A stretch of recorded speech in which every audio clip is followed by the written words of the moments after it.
Assalamualaikum warahmatullahi wabarakatuh. Bismillahirrahmanirrahim. Ini salah satu pendapatnya Maulana Rumi. Ini menarik kalimat ini. Biarlah sang pecinta menjadi tercela, menjadi gila, menjadi linglung. Orang yang sadar akan khawatir tentang hal-hal buruk. Biarlah sang pecinta saja. Ini sebenarnya ingin bilang, orang itu kalau memang benar mencintai, dia tidak akan peduli dianggap tercela, dianggap gila, dianggap linglung. Ya konteksnya Maulana Rumi ini cinta ilahiyah, ya cinta kepada Allah.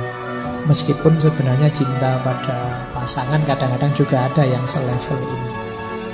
Orang normal yang sadar biasanya tidak senang dengan disebut gila, disebut orang bingung, disebut kamu itu mbok yang waras. Kita kan orang normal itu tidak senang begitu. Tapi orang yang mencintai tidak peduli. Disebut tidak waras tidak masalah. Disebut gila juga tidak masalah. Disebut ngeyel juga tidak masalah, tidak apa-apa.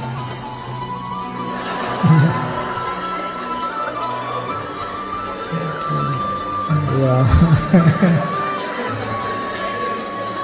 Oke. Baik, iya. Itu. Oke ya. Yang kesenggol langsung bunyi.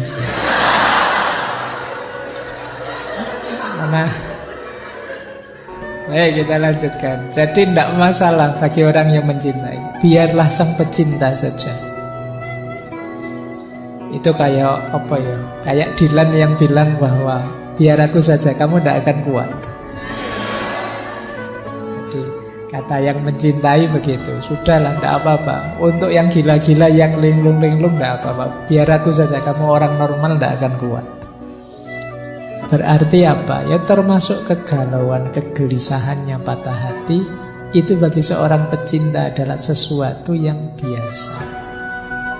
Tidak akan terlalu merisaukannya, karena dia tidak kehilangan dan tidak kekurangan apapun dari cintanya. Jadi biarlah sang pecinta saja. Biarlah yang mencintai saja. Baik. Masih ada lagi. Kalau ini bahasa saya, kalau kalian punya kemampuan ini, kalian akan bahagia. Kemampuan menikmati penderitaan. Jadi Rumi kan dikenal dengan tarian Darwis berputar. Kata beliau begini, menarilah saat lukamu terbuka. Menarilah saat kamu telah merobek perbannya. Menarilah di tengah pertempuran. Menarilah dalam darahmu. Dan menarilah pula saat kamu benar-benar bebas. Jadi ini Rumi menceritakan betapa terjalnya jalan cinta itu. Engkau akan terluka berkali-kali, tapi tetaplah menari. Menarilah di tengah pertempuran dan menarilah dalam darahmu. Meskipun pada akhirnya ketika kamu mampu menikmati segala penderitaan itu, engkau akan benar-benar bebas. Ya ini diilustrasikan ketika Rumi itu kan pertama kali melakukan tarian yang masyhur sekali, Darwis berputar itu kan ketika beliau sedang sedih, sedang galau, ditinggal gurunya Syekh Samsuddin At-Tabrizi. Ketika beliau sedang ada di sebuah tempatnya pandai besi, mendengarkan besi yang ditempa, diiringi oleh kesedihannya, akhirnya tubuhnya bergerak sendiri.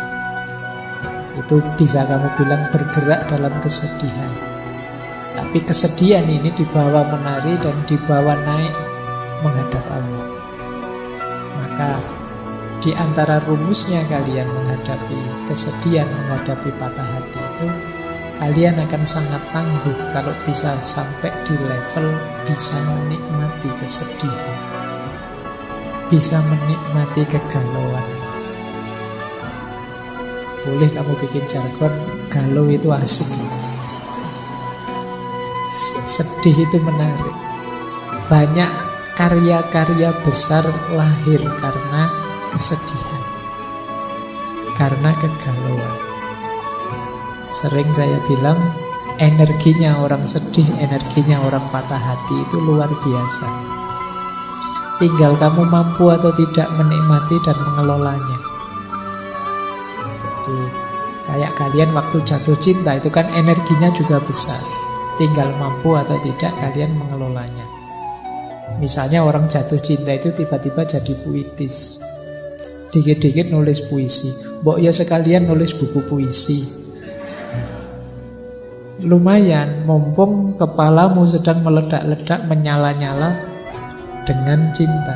Terjemahkan itu dalam kreativitas. Orang jatuh cinta misalnya, itu semangat-semangatnya melayani, membahagiakan yang dicintai. Mbok yo yang dicintai itu mengarahkannya untuk yang produktif, kreatif. Kalau kamu cinta padaku, ayolah kamu lulus semester 7.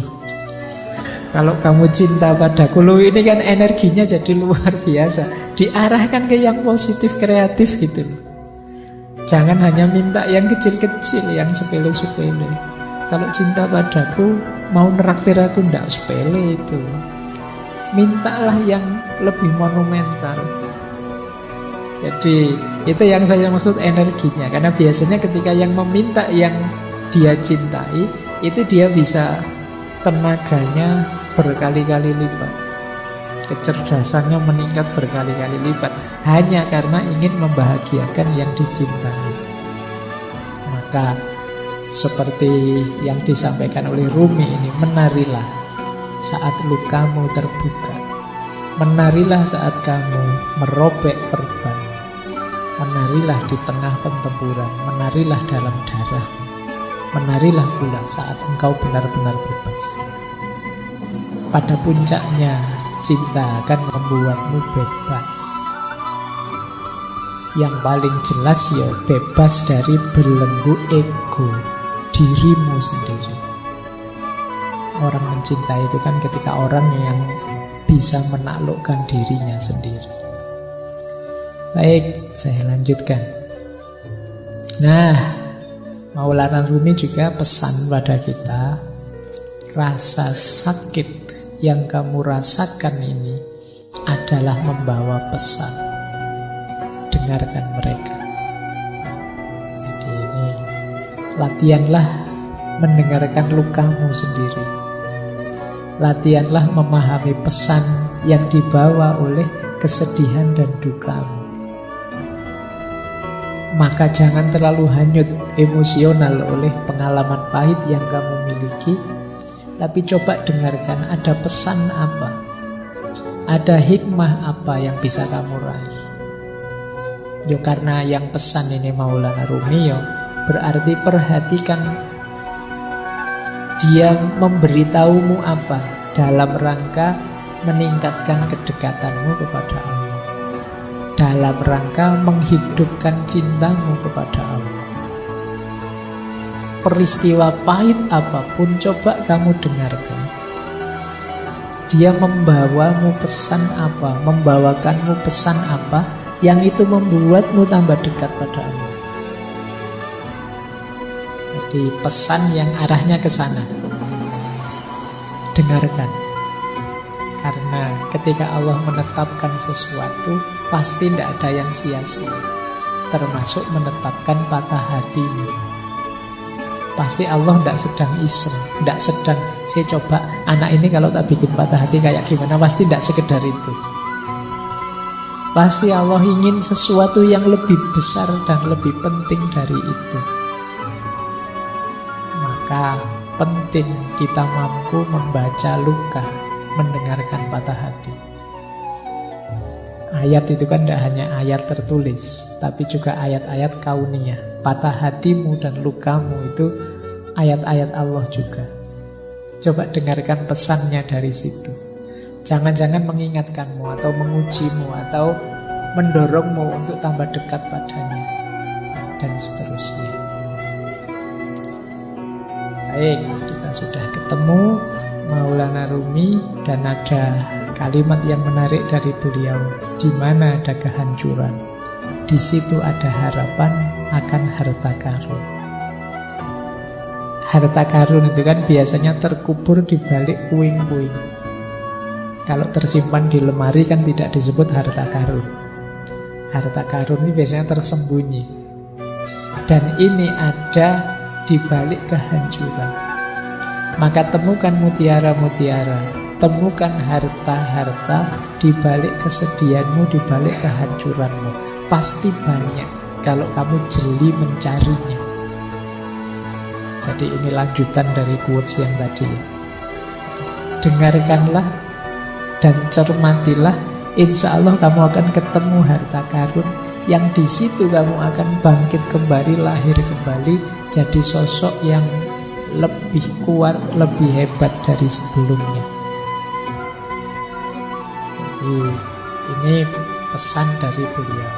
Di mana ada kehancuran, di situ ada harapan akan harta karun. Jadi jangan terlalu lama nangis-nangis sedihnya. Beri waktu tersendiri, tapi kemudian segera move on.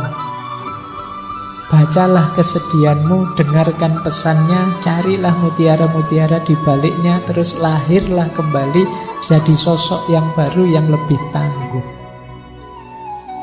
Ini yang diinginkan oleh Maulana Jalaluddin Rumi.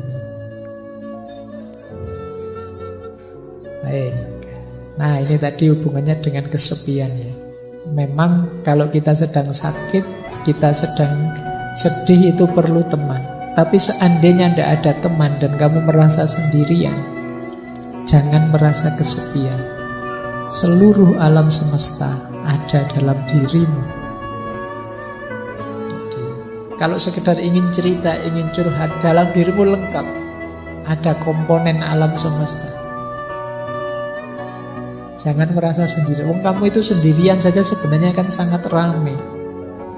Kalau tidak percaya, kalau kamu di kamar sendirian itu kan, ya memang suaranya tidak ada, wong kamu tidak ngobrol, tapi pikiranmu kan riuhnya luar biasa, ramainya luar biasa. Kalau sekarang kadang-kadang tidak hanya pikirannya, mulutnya juga ramai, apalagi kalau pas main game. Ya, kamu marah-marah sendiri, mesuh-mesuh dewe, ngamuk-ngamuk dewe. Apalagi pikiranmu itu kan tidak pernah diam. Ketika kamu sadar ya pikiranmu bunyi terus tentang apa saja. Kamu sebenarnya ramai, jadi tidak perlu merasa kesepian. Seandainya kok dalam kesedihanmu kamu tidak menemukan teman, engkau sendiri cukup. Jangan merasa kesepian. Alam semesta ada dalam dirimu.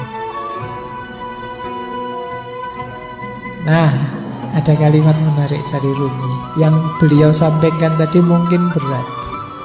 Engkau yang sedang sedih mungkin sulit, tapi I know you are tired, but come, this is the way. Aku tahu engkau mungkin sangat lelah, berat sekali melaksanakan yang dipesankan tadi, tapi memang inilah jalannya. Jadi inilah jalan yang berlawanan dengan jalur menuju keputusasaan. Jadi, aku tahu engkau lelah, tapi inilah jalannya. Ayo pelan-pelan kamu tempuh jalan ini. Jangan mengambil jalan yang sebaliknya, yaitu jalan keputusasaan. Baik, ini dipesankan tadi ya. Sejak awal tadi kan sudah ada banyak tips-tips untuk kita bisa mengatasi rasa sedih dan hati kita yang patah tadi. Paling tidak kita menghindari gol di gawang keputusasaan. Dan memang hanya ini jalannya, kata Maulana Jalaluddin Rumi. Nah, ada satu teori dalam dunia tasawuf. Nanti coba kalian cek ya. Kalian dalam sedih ada di mana? Hubungan kita dengan Allah saat kita menderita. ada fase confirming, ada fase responsif, ada fase ekstatik. Orang yang ada di fase confirming itu orang yang ketika sedih bisa merasakan hadirnya Allah. Terus dia tenang dan muncul harapan-harapan baru. Ini ada level paling rendah ya tentu saja yang tidak ingat Allah. Ini level awal itu ingat Allah. Jadi sudah ingat Allah. Ingat Allah saja itu akan menenangkanmu, memunculkan optimisme baru. Sebuntu apapun jalanku, aku masih punya Allah ternyata. Harapanmu muncul. Ada fase lebih dalam lagi. Tidak sekedar sadar hadirnya Allah, tapi sadar dekatnya Allah dan baiknya Allah. Ini lebih besar lagi kegembiraan dan optimisme. Allah akan selalu mengabulkan doa-doa kita, permohonan kita, permintaan kita. Allah selalu sayang dengan kita. Allah itu tidak pernah tidak baik kepada kita. Kita saja yang keluar jalur, sehingga kebaikan Allah tidak sampai. Kita saja yang ambil jalan rute yang berbeda dengan yang diinginkan oleh Allah. Ini fase kedua, namanya fase responsif. Ada fase ketiga lebih dalam lagi. Di fase ketiga ini kita tidak sekedar merasa dekat dan Allah itu baik, tapi kita sudah intim sama sekali. Kita sudah sangat cinta dengan Allah, sehingga apapun yang diberikan oleh Allah, apakah itu pahit ataukah manis, tidak masalah. Ini namanya fase ekstatik. Nah, dalam kesedihan kita ada di mana? Allah yang hadir dalam diri kita, apakah sekedar confirming, apakah responsif, ataukah sudah ekstatik? Orang yang sudah bisa menikmati kebersamaan dengan Allah adanya di level ekstatik. Orang yang hanya sadar Allah itu ada kok, Gusti Allah ora sare, itu namanya fase confirming. Orang yang sadar bahwa Allah itu tidak sekedar hadir, tapi Dia maha baik dan akan mengabulkan semua doa kita, namanya fase responsif. Nah, teman-teman coba dicermati kehadiran Allah dalam diri kita itu seperti apa. Pandangan kita tentang keberadaannya Allah itu ada di mana. Itu menunjukkan level kedekatan dan level hubungan kita dengan Allah. Baik, kita akhiri dengan beberapa tips. Kalau ini agak praktis ya, kalau yang tadi filosofis. Banyak yang tanya ke saya, caranya biar hati tenang itu apa sih dalam penderitaan? Ini saya ambilkan langsung dari beberapa ayat ya. Nah, biar ini seperti ngaji beneran. Ada Al-Qur'annya. Segala apapun dirimu, coba kamu rujuk ayat-ayat ini. Mungkin kamu bisa lebih tenang. Yang pertama surat Al-Insyirah, ayat 5 sampai ayat 6. Yang bunyinya adalah fa inna ma'al usri yusra, inna ma'al usri yusra. Maka sesungguhnya bersama kesulitan itu ada kemudahan. Sesungguhnya bersama kesulitan ada kemudahan. Sesulit apapun hidupmu, sepahit apapun pengalamanmu, tidak usah khawatir. Pasti ada kemudahan.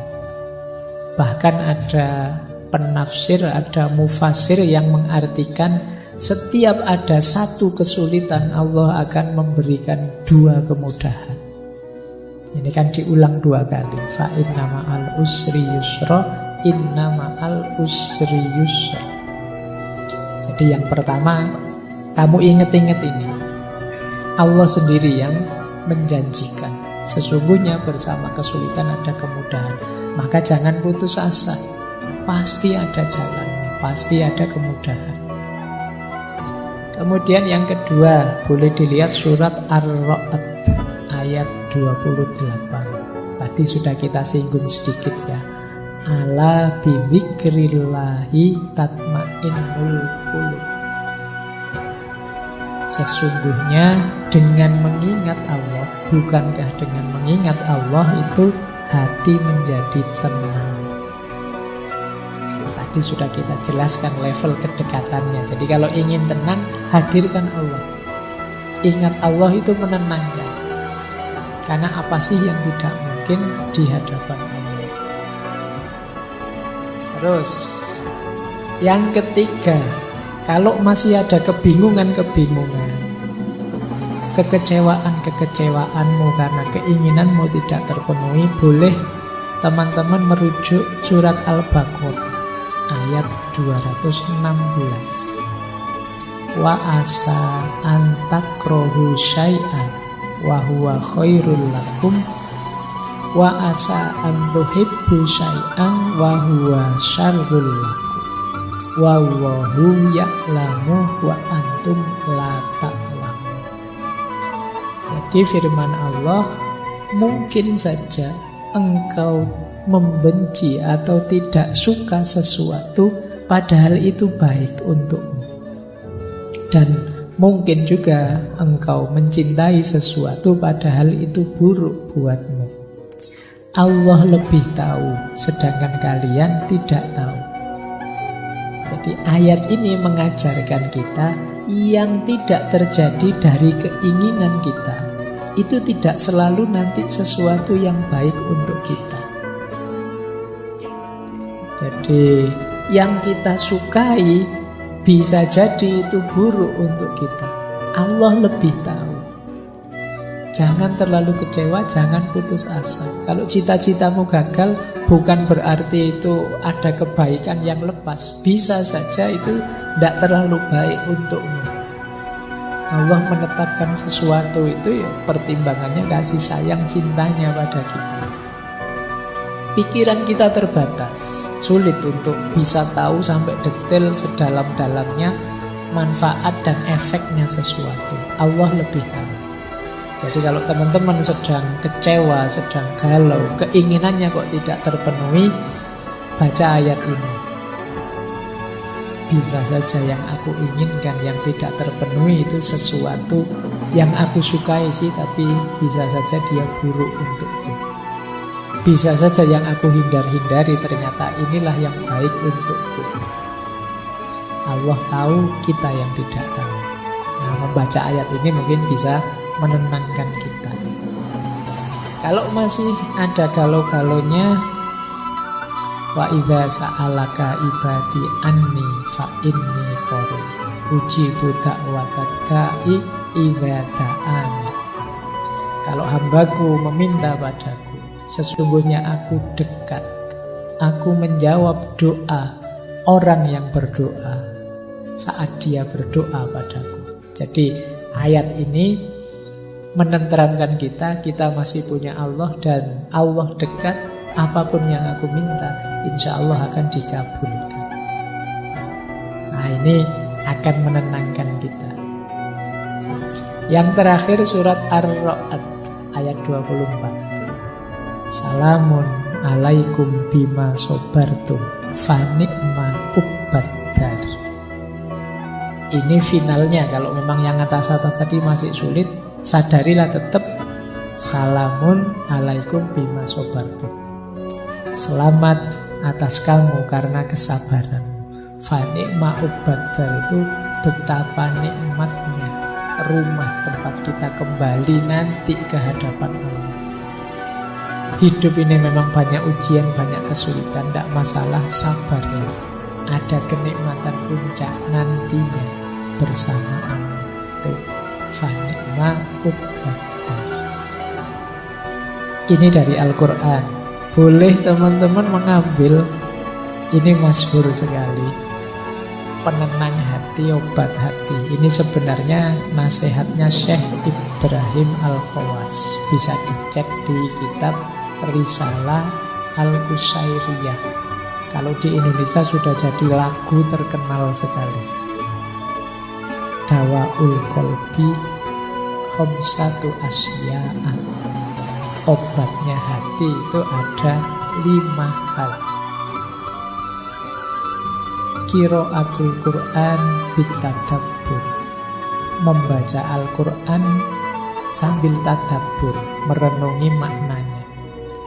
Wa khola'ul batni, dan perut yang kosong, puasalah. Wa qiyamul laili, dan sholat malam.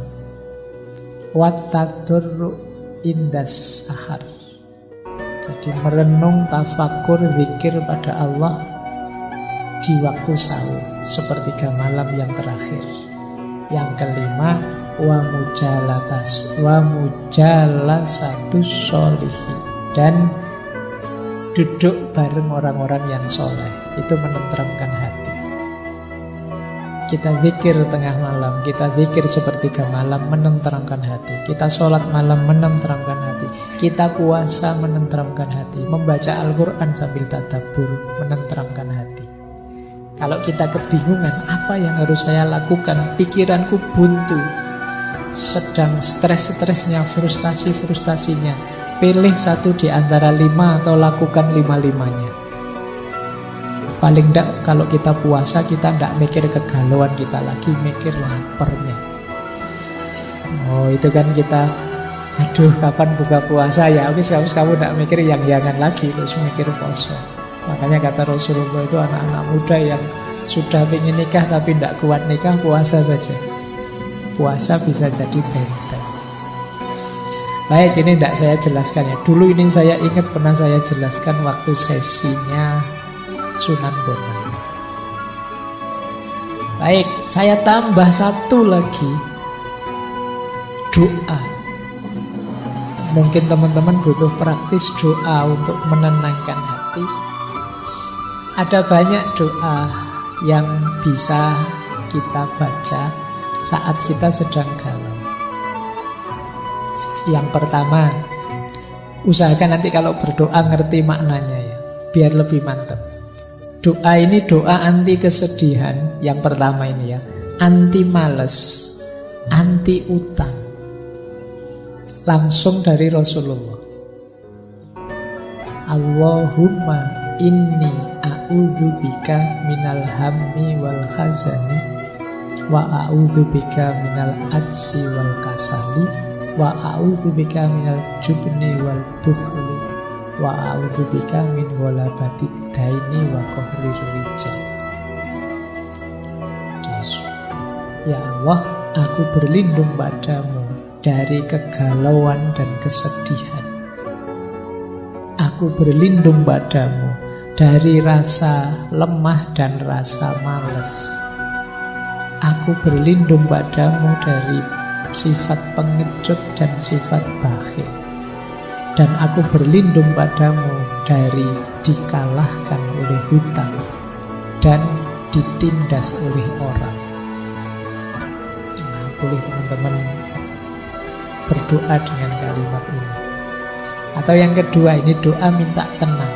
Allahumma inni as'aluka nafsan bika mutmainnatan tu'minu biliqa'ika wa tardo bi qada'ika wa taqna'u bi ata'ika.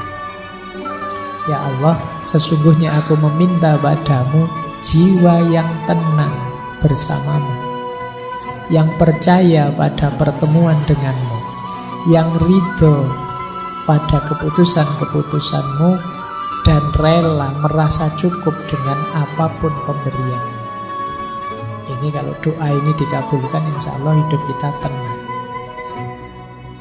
Yang ketiga ini juga menarik. Kalau patah hati ditinggal pacar, Allahumma ajirni fi musibati wakhluf li khairon minha.